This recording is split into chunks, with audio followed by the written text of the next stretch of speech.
Welcome to the Freedom CEO podcast. It's about becoming the chief decision maker over your life in order to step into a life of freedom.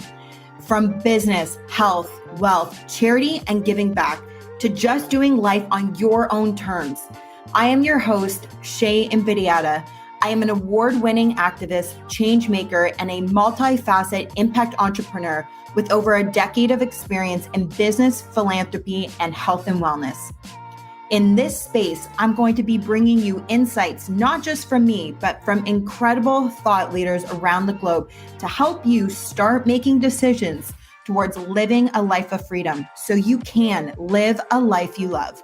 Are you ready, guys? Because we are going all in.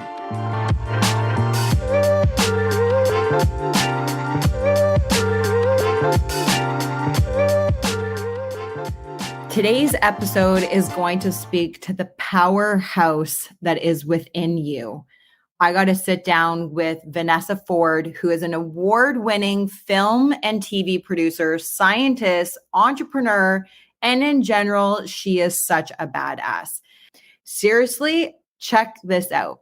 While earning a master's of tropical medicine, global health from Oxford University and working part-time as a model, Vanessa is currently the chief brand officer of female-led entertainment startup Kukua and executive producer of their first African kids superhero series, Super Sema, which has attracted over 100 million views worldwide. The franchise has expanded to toys, books, and consumer products to inspire kids to be change makers like Sema. Vanessa's work has been featured on the covers of Forbes Africa magazine, Canadian Business's top Canadian entrepreneurs to watch in 2022, as well as Bloomberg, Washington Post, Variety, Essence, People magazine, Apple's App Store, CNN, just to name a few. All of this to say, with her accomplishments, she still counts her highest achievement as being a mother to her 3 children, Rio, Easton, and Monroe. And she is a very proud Jamaican. She is on the cover of Forbes Africa, being named 3 of the most inspiring women making a difference. She's also named as the top entrepreneur of 2022 by Canadian Business Magazine. And she's known as an entertainment mogul. For me, one of the most closest and dearest women to my heart, also known to me as that. Vanessa Ford joining me today on the Freedom CEO podcast. V, thanks for being here. Thank you for having me. I'm so excited. It is, I was thinking about this leading up to our conversation that, many of you don't know this about Vanessa and myself, but we met when we were about 11 years old in the Muskoka region in Toronto. It's like 3 hours north. And who would have known that at 11 or 12 years old, we would be sitting here today and I would be having the honor of chatting and gaining insights from one of my dearest friends who just came off of the cover of Forbes magazine in Africa. Like, unbelievable. Right? Yeah, it is unbelievable. But in a way, it was also so clear and meant to be. We were the 2 people also, if you don't remember, that got chosen to stand back and spend extra time at the place we were and because we showed such potential as leaders, they asked us to stay back and join the junior group that was helping to lead some of the younger kids. So in a way, out of the 100 kids there, you and I getting chosen together to have that extra couple weeks of experience kind of also was a bit of a sign to pointing to the future as to, what we can achieve and the direction we were already going at 11 and 12. So I think, in a way, it was a bit of a testament.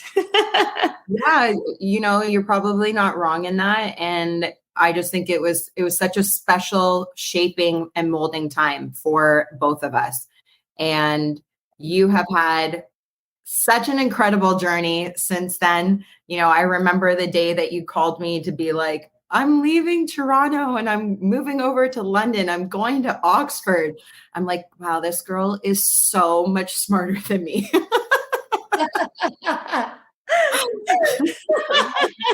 Literally, I'm like, Oxford. Wow. Okay. I'm like looking at U of Miami, Hawaii Pacific University, which, that's where I ended up going.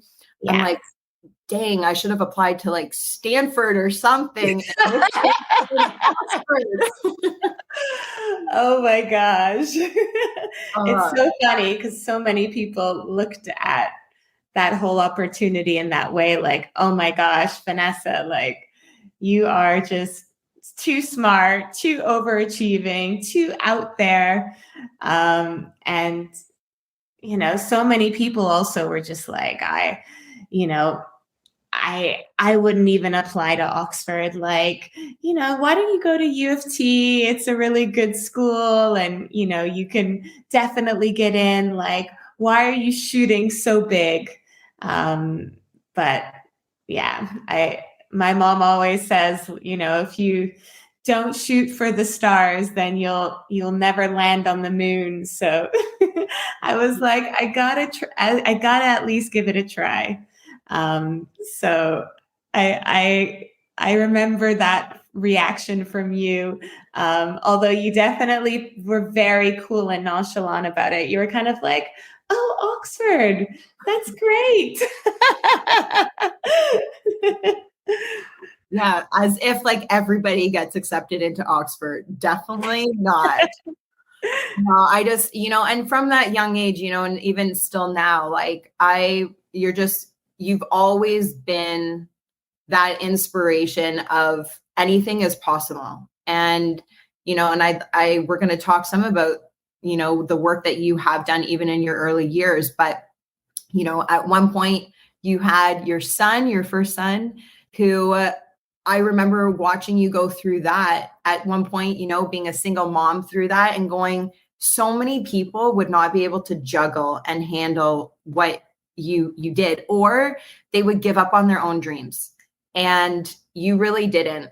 It wasn't easy. I know that for you, it wasn't easy, but you made it work and you persevered. And that shows a lot of the testament to not just your own vision for yourself, but also like the belief in yourself, that it is all possible. And it's why you are sitting where you are today. And I'm grateful for you being here to bring us on some of that journey. So I would love, let's start there. Let's start, Vanessa Ford getting accepted into Oxford. You grew up in Toronto, just outside of Toronto, your Jamaican heritage background that you are very proud of, and rightfully so. How did you, like, in that moment, feeling that, and then I'm going to say being released from the nest? Like, what were you thinking? What was the plan then? So the plan was to go and save the world from AIDS. I had this dream that I wanted to be a doctor. I wanted to focus on tropical medicine, specifically so I could help a lot of people. So I didn't want to work in a fancy clinic in Rosedale. I wanted to be in Africa in a clinic working and focusing on large scale public health problems. Specifically, HIV was my thing. Mm-hmm. And I just, growing up to Jamaican parents in Canada, you're kind of living in between these two worlds all the time where, you come home and you smell Jamaican food, you listen to patois, you hear dominoes banging on the table, you hear reggae music, and then you go out to the rest of the world. And I went to French immersion school, so I was very much kind of one of the only people of color in this whole school. It was still diverse, but it was just, there was no other Jamaicans there. And I just remember kind of always feeling like I was living in between many different worlds. and having to adapt into those worlds and fit in and find my voice and find myself within those different environments. And then especially deciding to study science, it was even more polarizing because, I mean, at least at the time, there was very few young Black women in sciences. I never had a teacher that looked like me. I never had classmates that look like me. And it's one of those things that it doesn't matter, but it's just this constant kind of subtle thing where you're kind of the always the other, the one and the only, the, you know, and over time it kind of builds up this sense of resilience, I think, and just wanting to, just really wanting to like make a mark and prove myself. So I think when I got to Oxford, I really wanted to come into my own and was really excited to kind of finally be in a space where I was like, okay, maybe I'm not the only kind of young Black woman who wants to also save the world. And I was really excited to meet other people from my community. I was really excited to just do everything that I set out to do in those couple of years. I just realized, when you know there's a clear beginning and end to whatever experience you're going to have. And I just wanted to make the most out of it. So I went in there kind of with all of my, just everything that I had, and kind of left the world of, the comforts of GTA and and all the familiarities, my friends. And not that I wasn't going to come back, but I definitely left and never looked back, so to speak. So I always knew where I came from, but I was also like, had all my focus and attention ready to, conquer Oxford and to make a move as this young Jamaican Canadian in this space. So that was the energy that really I was focused on when I went there. Now, when I started the program, I realized, well, there was some other young Black phenomenons definitely in the program and in my world, but it wasn't enough. And I started doing research and also realizing how some of the decisions were being made. I did an internship at the World Health Organization in Geneva, and I couldn't believe that how, the decisions for these massive, healthcare systems were being made by predominantly older white men sitting in offices in Geneva and going to, different countries for 2 weeks, and then kind of deciding the entire healthcare plan, the entire funding opportunities, everything was just being decided in a couple of weeks by people who didn't live there, people who weren't, intimately connected to the community. It was mind-blowing. And it was at that moment where something changed. This dream of kind of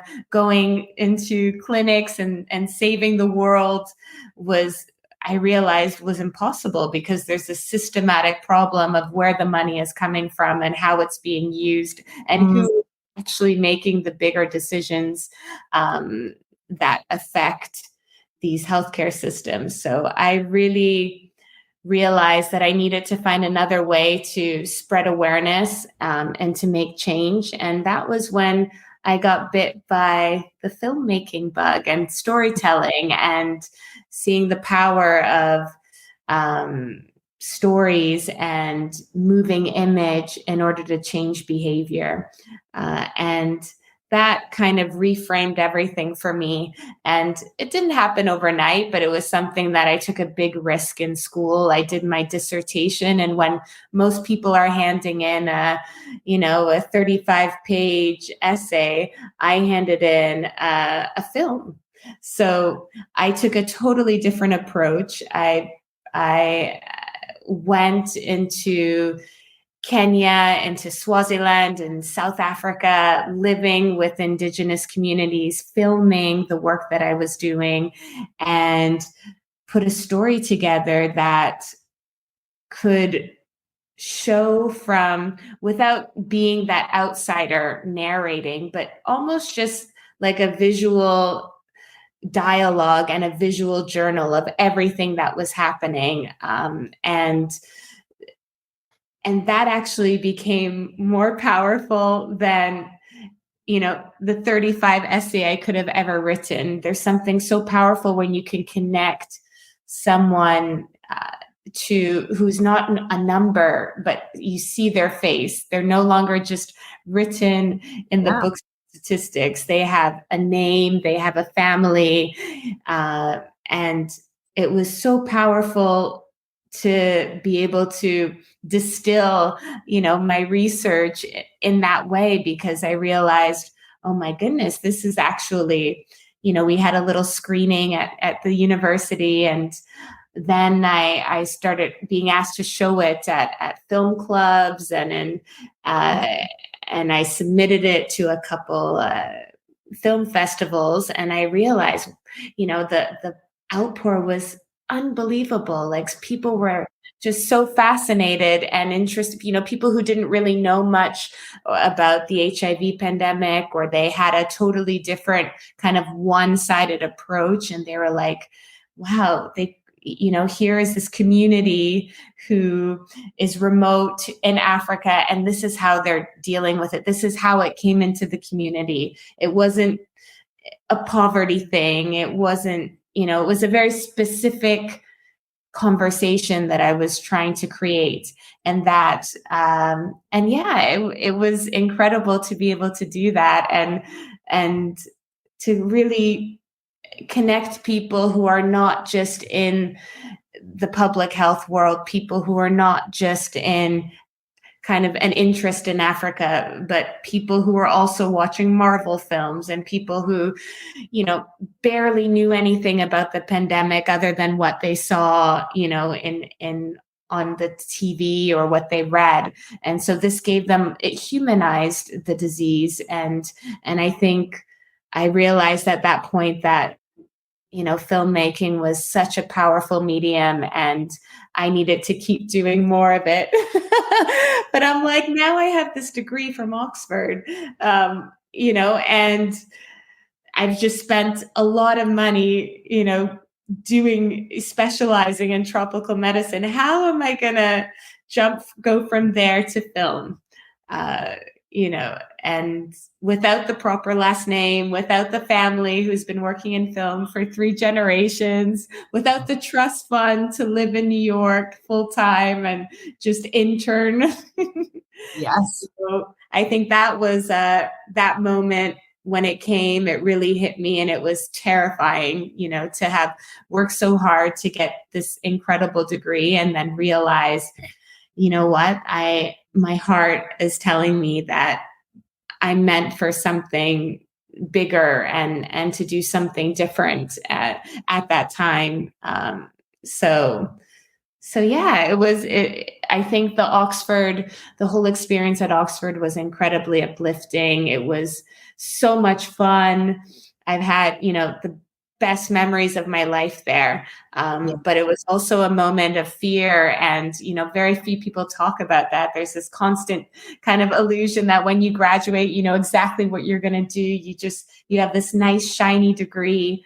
But there is like that terrifying moment of really trying to hustle and figure out, what that next step is. And it's not always as easy as they show in the movies. 100%. And, I have 2 questions for you, actually. One, before I ask you this question around fear, did you ask the university for permission prior to making the film rather than writing the essay? Or did you ask for forgiveness after the fact in hoping that your quote unquote essay would get accepted, or at least given the opportunity to be received, like as an essay, but in a film format? Yeah. No, so I asked permission first, but I didn't go out there planning on using film. So it was actually my mentor who said, Vanessa, you need to do something with this footage. So at Oxford, you're assigned a mentor in your program. So it's always a professor, who's highly esteemed, who you're paired with, who may have a similar interest or study field. And I had filmed all of this footage just for myself. So just to help inform my research. I was still planning on writing, the 35-page essay or dissertation. But it was when I got back and I started showing him snippets of, a male circumcision ceremony, or like us sitting around eating, or, my conversation with the traditional medical doctor that they use in this particular village. And he was just blown away. He was like, Vanessa, I don't think people have ever seen this view of, this is specifically the Maasai community in Kenya. And, he felt that some of the footage that I captured was really just one of a kind and extremely rich material that can be highly educational. And he was like, Vanessa, you need to do something with this. And he connected me to the Oxford Film Club, which is this like film society, mainly with, liberal arts students who are studying theater, and they were the ones who kind of helped me to, edit the footage together and create and find the story within it that I wanted to tell. So actually, I didn't ask for permission, but having showed him that piece of work, he gave me that permission in a way, or just said, you need to run with this. I still wrote a dissertation, so I still handed in something, but I had this like dual form. I had, the long, boring essay, which you have to defend. And then I had the actual, this rich kind of visual, I call it a visual meditation, because again, there's no narration. I didn't want it to be like, the Westerners kind of, and here are the African community going to I really wanted it to just be like, allow the viewer to have their own interpretation as much as possible. So it was just some translations to understand the language a little bit more clearly, but in a way, it ended up being kind of the most important piece of work that I've ever did out of that time at Oxford, and the work that I'm most proud of, and the work that ended up traveling the furthest. Many dissertations just get buried in a journal article, or in a book.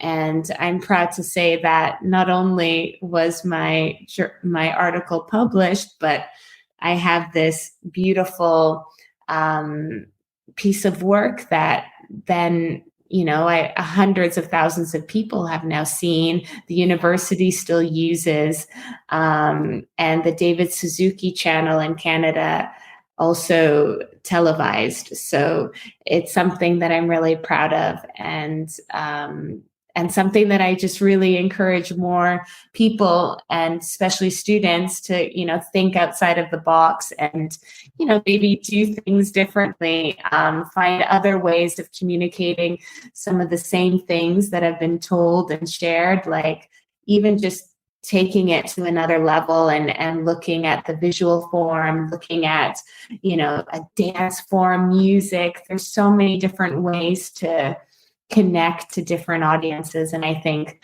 that film really showed me how I could do that with filmmaking. Totally. And, like, I hear the story and I hear the journey, and it reminds me of when we do easy things, you don't get big results oftentimes, right? Like even like think about trying to go to the gym to like lose weight or get in better shape. If you do what's easy, maybe going only once a week, not eating as good, you're not going to get big results. You know, you might see little change, but it's change that's maybe noticeable to you or just a few people around you. But if you really want to make big change, big impact, get big results, then oftentimes what scares us the most or what is the hardest is the answer. It is the path that you should be going down. And you said you did your dissertation anyways. It would have been easier to go, yes, I have this footage, but it's not what's going to allow me to pass. I need to still submit a dissertation. So the easier route would have been to do the paper and not spend what I would think is hours, probably hundreds of hours in editing with a team, people re-editing, going back and forth, then the effort of showing it to the university, setting up a viewing, then submitting it to festivals. There's so many things here where it just would have been easier for you to submit the paper and do what was required. And yet instead, you know, you are following part of your heart and your passion, but in doing what was outside of the box required more work, more effort, more time, more dedication. And knowing where you sit today, which we're going to unpack that a little more, it's hard to know, and we don't know, if you would be where you are today as a producer and a filmmaker had you not chosen the harder or the more work route and you just submitted it in this location.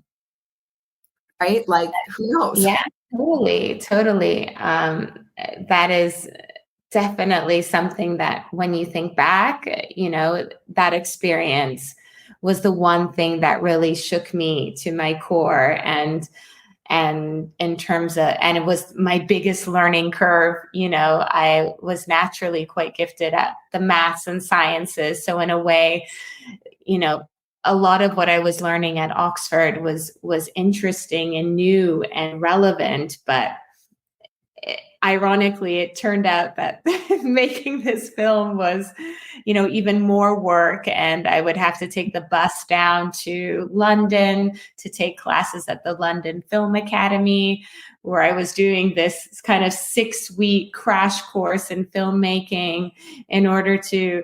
So I was taking buses back and forth every weekend when everyone else was like partying or sleeping, and and actually thinking about it was absolutely mad and crazy to do what I did. But you're right. Like when you are following your passion, it just feels, the easy way just feels also like a shortcut, and you don't take shortcuts when you're doing something that you love and that you want to do properly. And so I think there was this feeling of like the whole journey of, you know, having created the film, the journey of my mentor being blown away by it, the journey of then learning about filmmaking, meeting new people from kind of the theater world and the film world and storytelling world at Oxford. That whole path of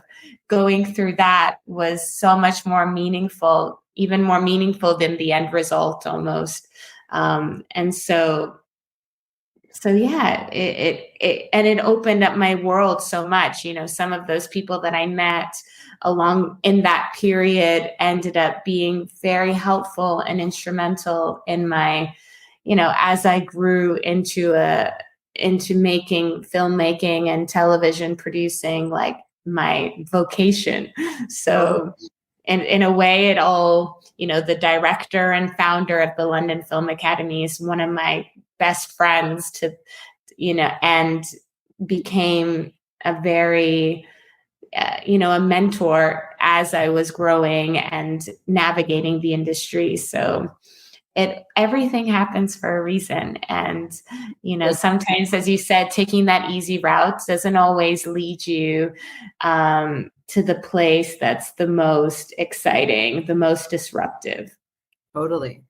And okay, so like, let's go to New York for a second, because there's two times in your story where easy was on the table. Easy was the option. And, you're now in New York, and you mentioned, a few minutes ago around fear, not having a trust fund baby account to like front your New York lifestyle and living an internship. And there's multiple roadblocks that, again, the easy route would have been to maybe go back to Toronto or go back to London and do something else. And fear can be very, very paralyzing in that way as well, right? So you've got the fear with these excuses. Then there's the real monetary, maybe setbacks. And yet you, again, decided to persevere and find a way. And I say very often in life, we either make excuses or we make it happen. And rather than getting stuck on the now what, it's how, right? Like you focused on the how can I make this happen versus like, I don't know what to do. And I want to tap into that because there's so much value there for people, because if they just tried and they persevered and they focused on the how, that their life on the other side could completely and radically change into everything they've ever wanted and dreamt for themselves. And you're living that life from my viewpoint, like you're truly living your dream. So yeah, I mean, at that point, when I graduated, I also had my first son, Rio. So he was born just as I graduated, and at the University of Oxford Hospital. And I think knowing that for me, there was no plan B. There was no way that I could not fail. Like my stakes were really high at this point of knowing that, okay, I'm going to change careers. I have, a child to take care of. I have a little person to inspire and to feed and to make sure that they are healthy and happy. So if I'm going to make this kind of cataclysm change in my career, it has to be an incredible opportunity, but there's no way that I can't succeed. And I think in a way, when you have that kind of insatiable drive and you don't have a plan B, and you can't afford to have a plan B, you find ways where those ways didn't exist before. And you create paths and you create relationships and you not just work hard, but you work smart. Like I was so efficient with every moment of my time because I knew that for me, I had a period, I gave myself, 6 months in order to really find something in the film world that really spoke to me. And for me, it was a lot of luck that got me into the door of one of the biggest, mini major studios in the world at the time. But as they say, luck is also when opportunity meets preparation. And somehow I think it was what I do remember the CEO of the company telling me is that part of the reason that what they saw in me was the fact that I didn't go to film school, that I didn't have, a kind of encyclopedic knowledge of every film ever created. I didn't come in dressed all in black, talking about, hanging out with my friends, having watched these plays. The fact that I actually came from the sciences and apparently had a, much more analytical mind. The fact that I had done this documentary that, out of a box. literally like picking up a little camera and putting something together out of nothing, and without having this knowledge. And it was interesting how a lot of these parts of my story became the things that sold me more and more. The fact that I, didn't go to NYU film school. My last name wasn't, the best friend of the person who got me the job. And then also I think it was, it gave me an edge that other people didn't have. And you think in a way, okay, that you have to prepare yourself for a certain funnel, you have to have these experiences.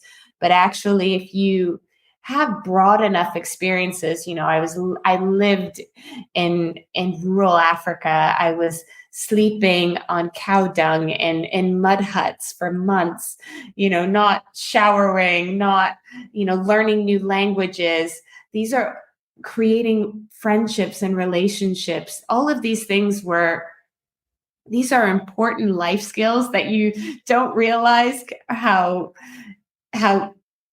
these are bits and pieces that you carry through in other ways. And so when the opportunity came to work at this mini major, I just, it was a lower position. It was, it was cutting my salary in half. But I said, if I could make it here and spend the next year or two kind of growing my career and moving up the ladder within the company, then I am set for any career in Hollywood that I could ever want. And so I did that. And, along the way, I was fired and rehired. I had a moment where I lost a passport and, missed a private plane. And there was all sorts of things that happened along the way. But, I think at the back of my mind, knowing that I had made all these sacrifices in order to get there, but knowing that I also had my degree, and if all else fails, I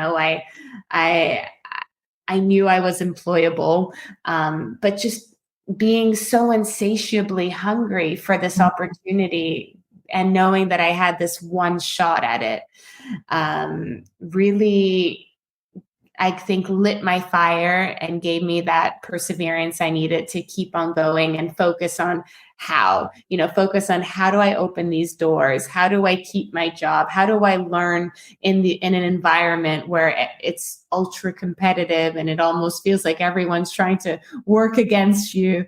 How do you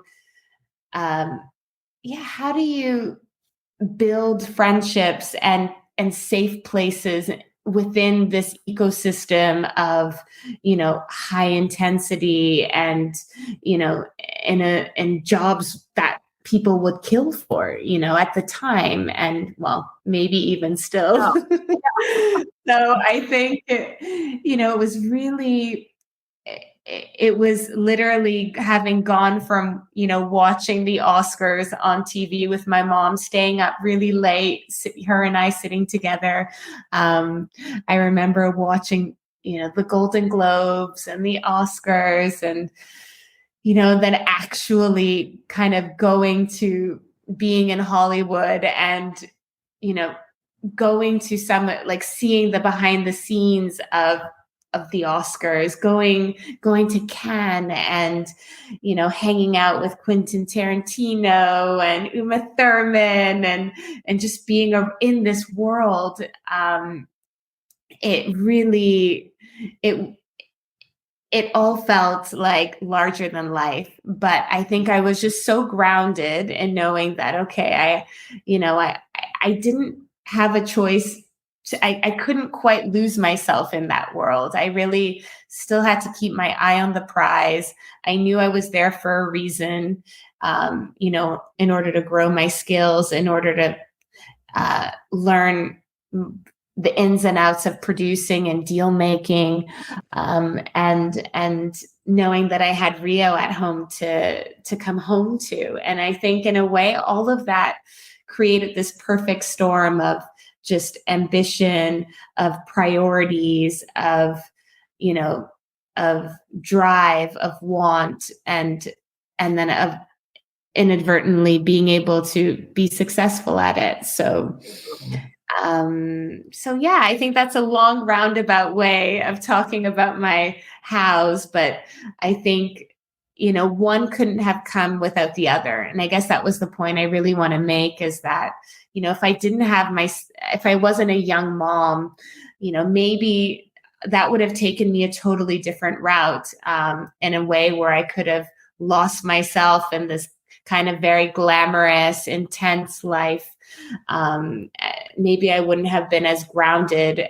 Maybe I wouldn't have made certain decisions that I did in order to really stay on track, and prioritize my goals rather than just have fun and go along for the ride. So I think that's something that was really important in my journey, as to like how things unfolded and when. Mm-hmm.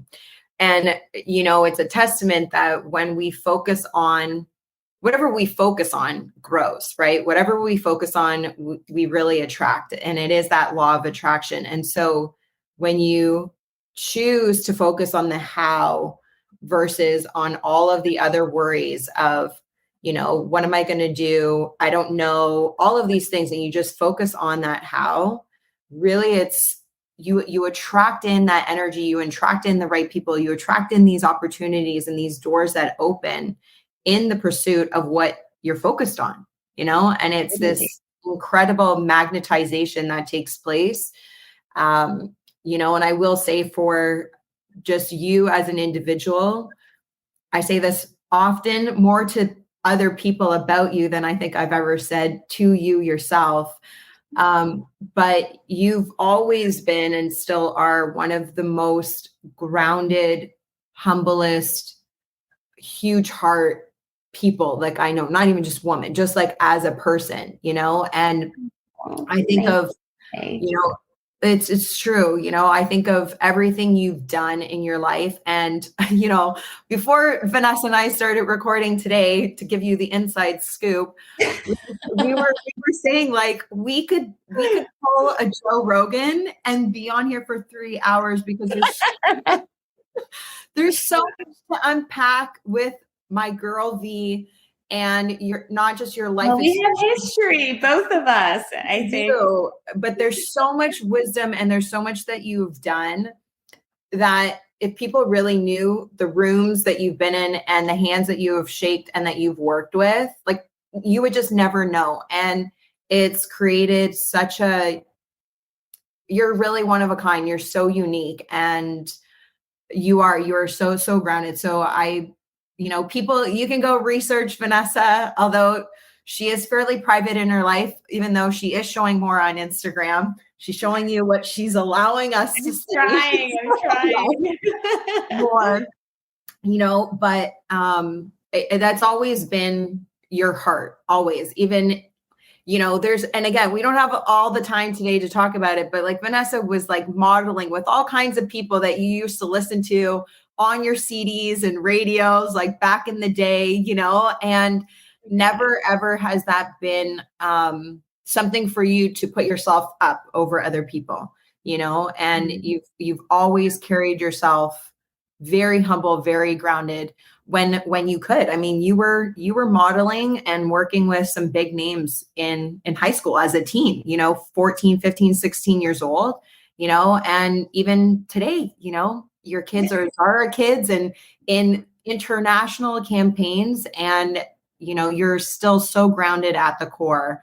And it's beautiful, and it's very admirable, because it's not as often that you see it. And I know you know that.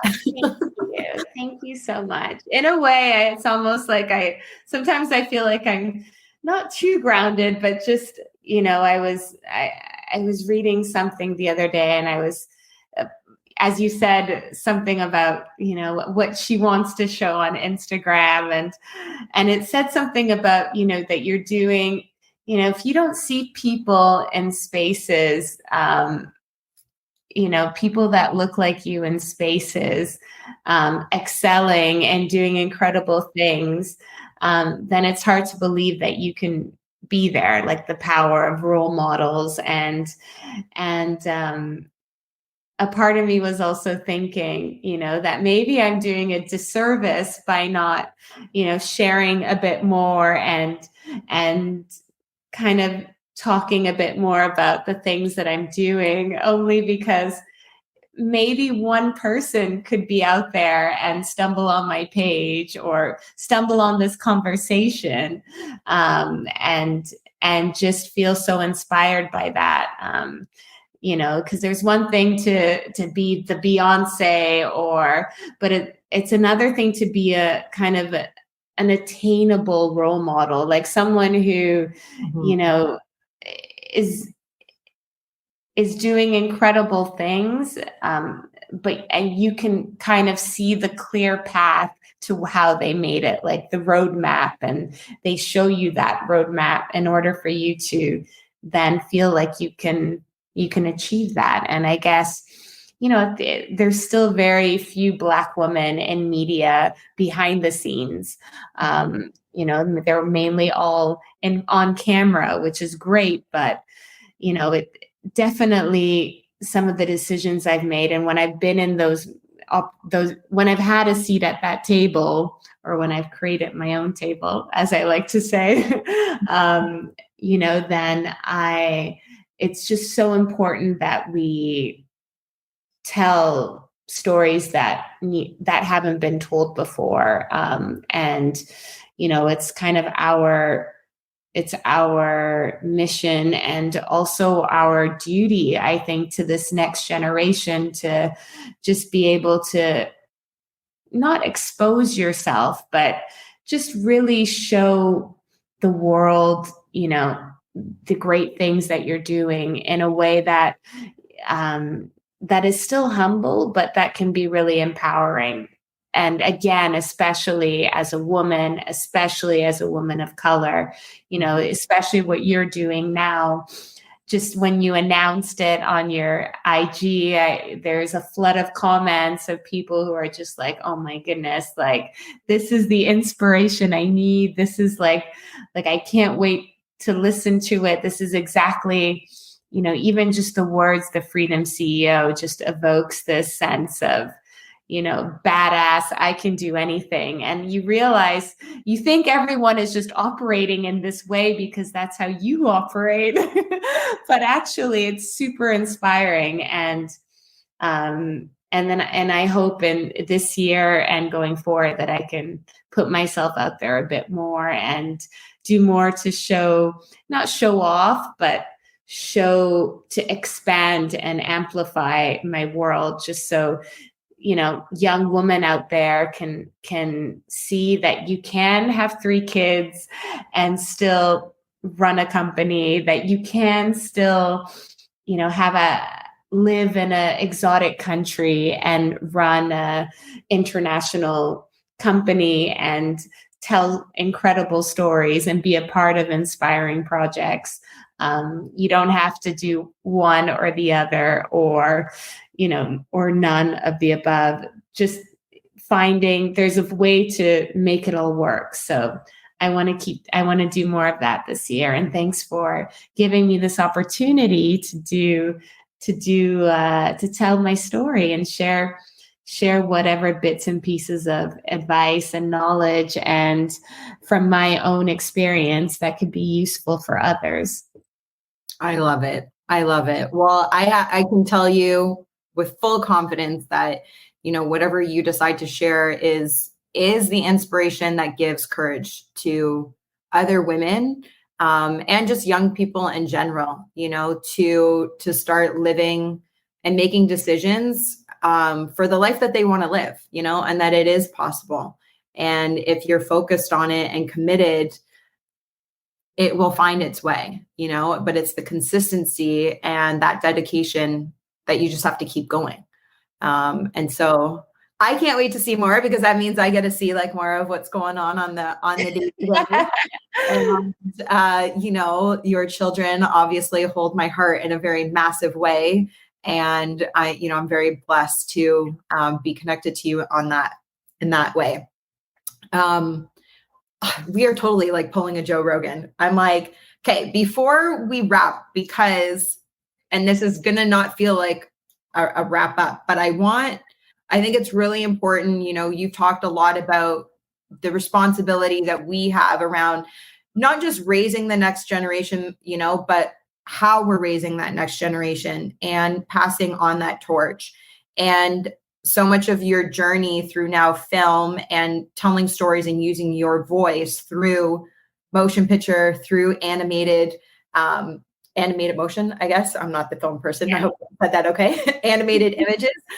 And Forbes Africa was very correct to note how you're changing children's entertainment through your series, Super Sema. I would love for you to just unpack that a little bit. Like, what is this series and why is it important for children today and future generations? And not just for children of color, because I know you're going to shed some light on that, but just why is this show important for children of the next generation? Definitely. Well, let me start by talking a bit more about the series itself. So Super Sema is basically the creation of a team of incredible women. And we set out to inadvertently make the first African kids superhero series. So, I became a mom. I was constantly looking for, material and stories and characters that centered my own kids, and couldn't really find anything that I felt was appropriate, that I thought was really something where they can see themselves as the hero, something where they could see the power of STEM, because it was really important to me that they love science and technology and engineering and arts and math and these kind of tough subjects that most people dismiss as kind of the boring subjects. I really wanted to find a way to empower that subject matter. And so we set out to, watch Black Panther, was blown away by the power of how many people went out there and, watched this all African cast of superheroes and thought, we can do the same thing, but for kids. Like, we can create this Afrofuturistic world. We can have a little girl named Sema, which in Swahili means to speak up. And how powerful. I think Sema is just kind of like a 10-year-old version of me, like when I was that age, of just like this little girl who just does not give up, who's annoying, who's always speaking up, who always, has her nose into everything and always trying to save the world, just big ideas, crazy big ideas. And that was, that was the initial vision, was let's create kind of a Black Panther for kids. And so we created these characters that were centered around Sema, and there's an evil AI robot in her village called Tabor, who has him and his bungalalas, which are his little minions, all set out to fight this evil, and they're kind of always fighting each other. And Sema finds ways to save the day, always by technovating and inventing and going into her secret lab on top of her house, and she invents things, typically with recycled DIY type of inventions, but she's actually using real world inventions that we're using nowadays. So for example, in the episode, she creates a drone that then goes out and replants all the forests in her community, and that Tabor has cut down. And that is actually what is being used currently in the Amazon. We're using drones to replant the Amazon. So it was this idea of not just empowering Black children to see themselves as the hero and to see themselves doing incredible things and wanting to maybe be an astronaut and not just a basketball player. But it was also, all these children of millennial parents like me who want our kids to be globally minded and to understand that the world is not, is not just what we see on children's entertainment, which is largely, American and which is largely white. So it was really just wanting to expand these worlds and have these conversations, see the power of STEM, see how it can be used to change the world, get kids excited and inspired to get off the screens and into the real world of making and creating and inventing. And that was the seed that we wanted to plant. So it sounds catastrophic, it sounds humongous, but actually, a 4 and a 5-year-old totally gets it. They know climate change. They know these big world problems. They're exposed to it now earlier than they've ever been before.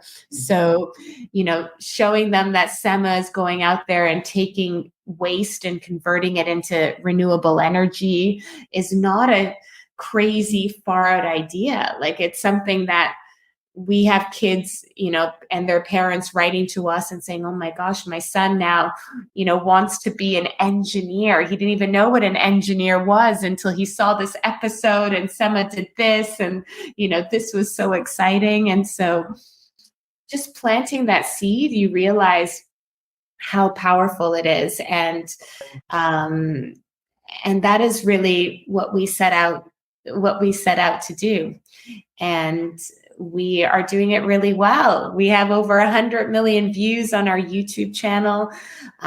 We have Oscar-winning, Emmy-winning actress and New York Times bestseller Lupita Nyong'o, who's my co-executive producer. She's on the show, and she's also invested and a shareholder in our company. So really in it for the long run and helping us, grow the universe. And we don't want it just to be a show. We want it to be we really envisioned this as the Mickey Mouse of Africa, Yes. From Africa to the world. So a character who then can go out on many adventures where the world is so big and rich and interesting that children, want to take the first flight to Kenya or to South Africa and visit the continent, a continent that is thriving, that is entrepreneurial, that is, technological. People think Africa is backwards. Africa is the first continent to adopt, mobile banking widespread. It's where all the big fintech startups are coming from. It's where there's more young people in the world than ever there was before. So Africa always just felt right as kind of the birthplace. And we have a team of, 13 women who are from every part of the globe helping us do this. We're based in Nairobi. So, most of the magic happens there, but we're on Zoom calls with 4 different time zones. We have people from all walks of life who are part of the production and just really giving it life and color. And, and I'm really proud of what I've done. It's one of those things where you often don't give yourself a pat on the back, but we just released our season 3 yesterday on International Women's Day. We released our first season 2 years ago on March 8th on International Women's Day again. So I'm a bit emotional because this period of time is so important. It's just shows the power of girl power with a little girl hero, but also just the power of when women get together and create these communities, this sisterhood, this, when we get together and tell our stories, it's like no one can stop us. 100%. And that's what we're doing with Sema. It's a team of women all together, and we share stories. We tell each other about our ups and downs and about what our own kids are doing at home, and, give ideas about, what Sema should be up to next. And I think it's something that I haven't seen before, having worked on traditional productions where there's not very many women in power in those seats. So it's really exciting to be a part of something like this. It is. And I am so proud of you. And I love that the next season was just released on International Women's Day. As you know, if you're watching, you've seen the Instagram handle has been coming up periodically on the screen.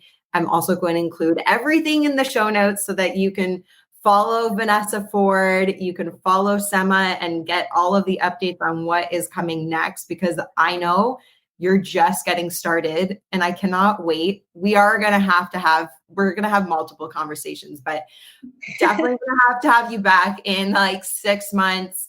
Let's update on the show and the progress. And, I think I would love even just to tease a little bit, if you're tuning in, listening.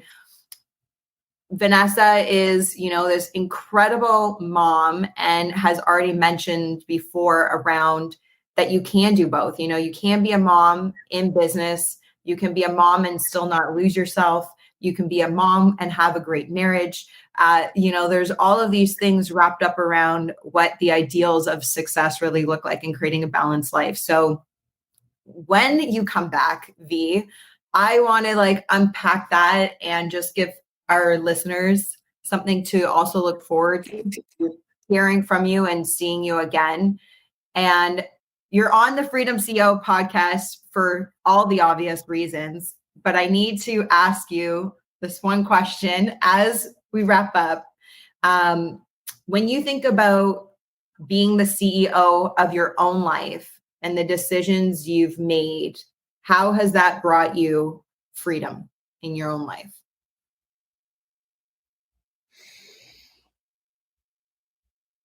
I think that life is a series of decisions and choices that we make.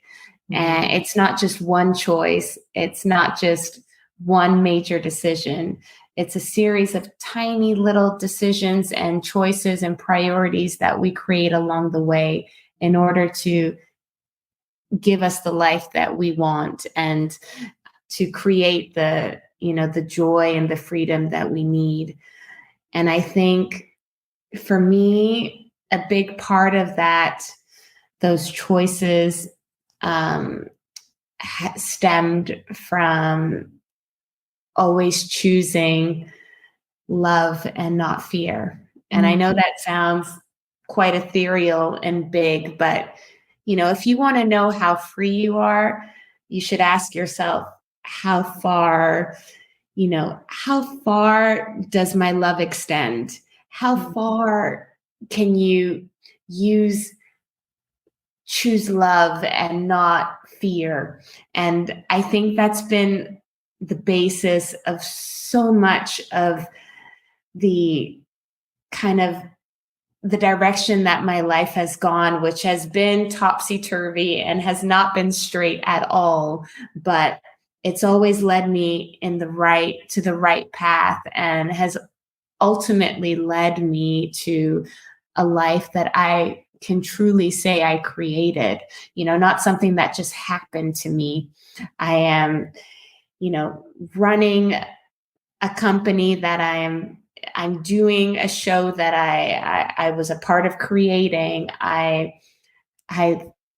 given birth to 3 kids who are living their best life. I've chosen to, live in Portugal, a country that provides freedom and access and natural beauty and friendship. I've managed to do all of that while still being able to do some of the fun things that I love, like doing a little modeling and, doing my clothing line and making time for friendship and family. So I think if I had done the things that, where maybe were more fear-based, decisions where, I was thinking about, okay, how can I continue to make the most money? Let me stay in my corporate job. Let me stay in London, work in a big company, and not choose to let go of that life in order to, do something a little bit differently. If I was controlled more by what I think other people think of me versus what I think of myself, then I would also probably be in a very different type of life. So choose love and follow your heart and your intuition, because they never tell you differently. They never direct you to the wrong place. And I think at that point you can find freedom. I love that. I love that. And as you're talking, I'm pretty sure Nelson Mandela would fully agree with everything you just said. Very Nelson Mandela, like, principle, mindset, way of living and thinking, right? And when you have that amount, when you're questioning around, how much love versus the fear, and you can continue to lean into love, Nelson Mandela will tell you you're not in prison, you're not entrapped. And so that's what I was thinking about as you were speaking. So true. And it's such a beautiful reminder, and that's kind of even the premise on the show, is it's not always about a number in your bank account or being able to go here and there and travel whenever you want, but it's how you feel when you wake up every single morning. And so when your compass is love, and that's what you're choosing to lean into as your freedom anchor, it's so powerful and so beautiful, because you wake up every morning and you start from here feeling free first before you go out into the rest of the day. And totally. I love that. And I think there's this conception that freedom is bought, or that you, as you said, you have to have lots of money in your bank account in order to feel free, or in order to, live this life. You must have so much money saved up. How can you live in Portugal? How do you make an income? How do you, but, I think that there's a lot to be said about if you consistently wake up, as you said, with love as your compass, and you go to bed with love in your heart. And it creates this sense of you always know your North Star. And I think when you always know your North Star, then everything just becomes, those decisions that you have to make become easier and more clear, because in essence, it's just guiding you to the place where you need to be. So that's why I said, I know it's a bit ethereal. I know it's not, it's not okay. You do this and you do this and you do this and you get here.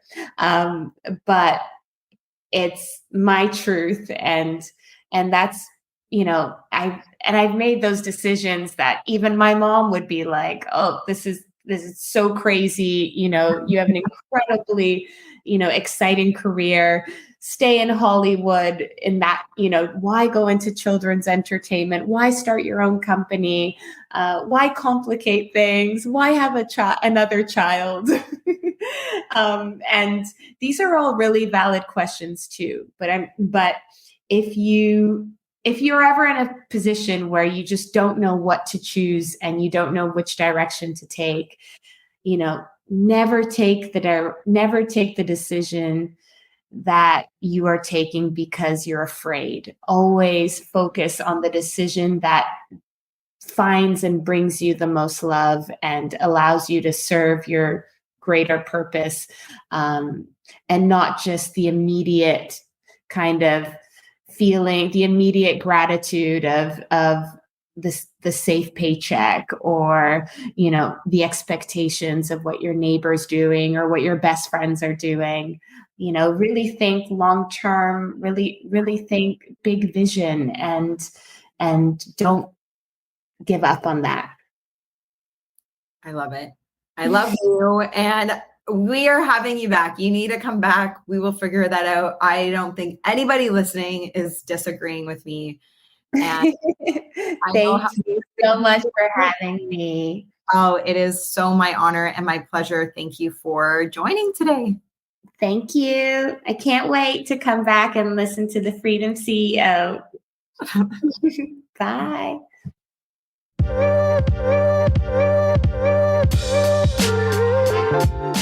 Thanks for tuning into the Freedom CEO podcast. If you got value out of today's show, I would love for you to leave a review, as it will help my show reach other people as well. You know what to do. Download this episode, click the like and subscribe button. If you feel like spreading more love, hop over to Instagram and share today's show in your stories. Remember to tag Shae and the Freedom CEO. My DMs are always open, so drop me a line. I'd love to connect. Until next time, keep owning your decisions to live a life of freedom. Live a life you love.